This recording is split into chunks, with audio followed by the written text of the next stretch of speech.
supremasi konstitusi. Ya, konstitusi itu ya artinya diberikan kedudukan lebih tinggi daripada undang-undang yang biasa karena materi muatan dan proses pembentukannya. Ya, serta ada nilai-nilai katakanlah hendak mana suatu bangsa itu. Oleh karena itu, ya proses pembuatan penyempurnaan dan perubahan undang dasar adalah harus berbeda dengan prosedur yang ditempuh dengan pembuatan undang-undang atau peraturan lainnya. Dibentuk sebuah komisi khusus atau badan khusus yang dan harus menyerap semua aspirasi kalangan bangsa itu. Pembuatan undang dasar ini didorong oleh kesadaran politik yang tinggi mengenai keperluan pengaturan penyelenggaraan pemerintahan negara sebaik mungkin.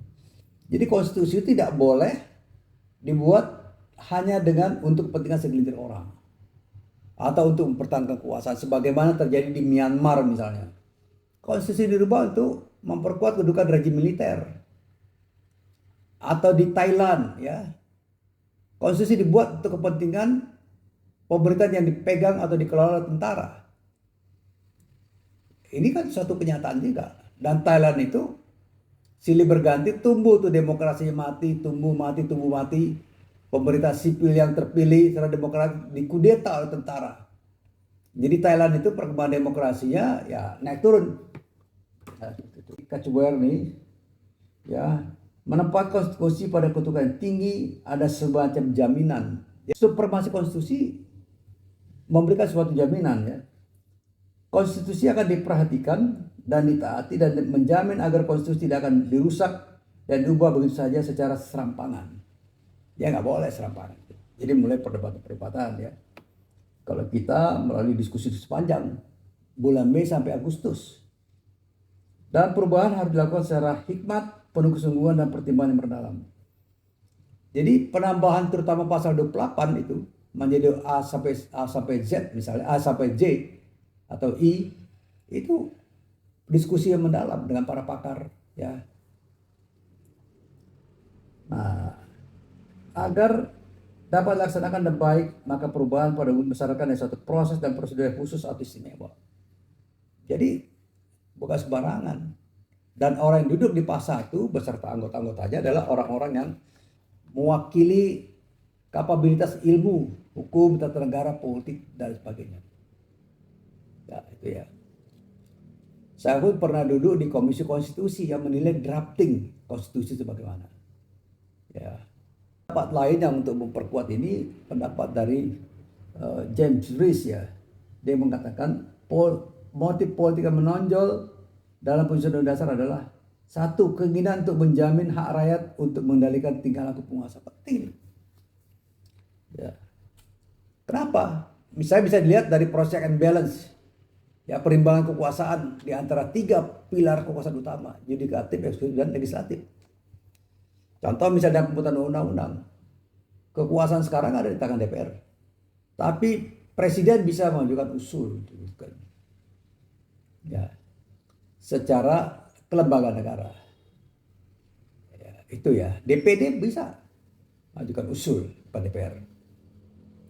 Dan masing-masing harus harus dalam irama perkembangan perimbangan kekuasaan itu. Misalnya presiden ingin memberikan amnesti kepada para pemberontak Papua misalnya. Itu harus lewat persetujuan DPR. Atau presiden ingin memberikan gerasi ya kepada narapidana yang telah dihukum dengan kekuatan hukum tetap. Itu harus ada persetujuan atau fatwa dari Mahkamah Agung. Nah, ini yang dimasukkan dalam korelasi pembuatan undang-undang. Ada keinginan untuk menggambarkan pemerintahan yang ada rumusan jelas supaya tidak terjadi kesalahgunaan. Jadi misalnya ada perubahan APBN, penggunaan APBN. Kalau APBN-nya dibuat dengan persetujuan DPR, maka perubahan penggunaannya harus persetujuan dengan DPR. Konstitusi atau undang-undang dasar itu menciptakan hasrat kedaulatan politik untuk menjamin dan mengamankan berlaku cara pemerintahan dalam bentuk permanen dapat dipahami oleh negara. Jadi pemerintahan itu harus permanen, tidak jatuh bangun. Ya, kalau ingin memberikan kritik, saran kepada pemerintah, dilakukan secara damai melalui lembaga parlemen. Jadi pemerintah itu harus berlangsung sampai akhir masa ininya, masa mandatnya. 5 tahun, 5 tahun. Jadi kita tidak boleh punya kebiasaan berpolitik praktis menjatuhkan pemerintah di tengah jalan. Risiko yang terbesar nanti menjadi kebiasaan nantinya. Ya, jadi biarkan pemerintah berjalan selama 5 tahun, sudah mandatnya dan diberikan masukan. Kalau perlu mereka memberikan kritik itu harus memberikan solusi. Ya, apa yang dikritik, apa yang kurang, parameternya apa. Jadi adalah adanya hasrat dari masyarakat untuk menjamin aktivitas bersama efektif dan dengan keinginan tetap mempertahankan hak serta kepentingan masing-masing.